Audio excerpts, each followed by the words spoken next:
Hindi mo ako binigo. Dumating ka. Ayoko maghintay ka sa wala. Yun lang ba ang dahilan? Gusto kitang makita. Ako, hindi lang yun yung dahilan. Gusto kitang makita, makasama. Kung pwede nga lang, wag na tayo maghiwalay eh. Sige, hindi pwede yung sinasabi mo. Hahanapin ako sa amin. Hindi ako pwede magtagal dito. Huwag mo muna akong iwan. Pero kailangan kong umalis ka agad.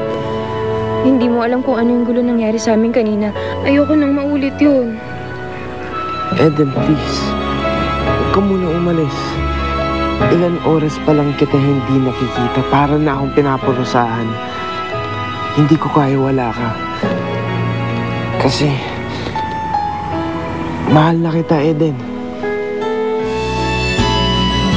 Sana'y pagbigyan ang puso ko na muli pang magmahal at muli kang makapiling.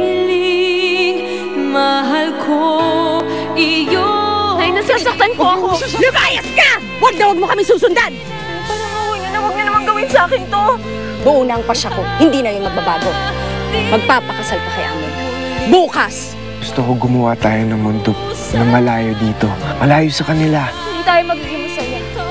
Sabihin mo yan kay inay.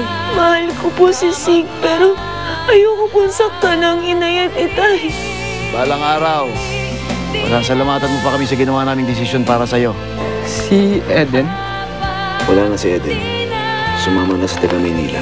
Nay, tay, patawarin niyo ako. Hindi ko magagawang pakasalan si Ahmed dahil si Sig ang mahal ko. Sasama na po ako sa kanya.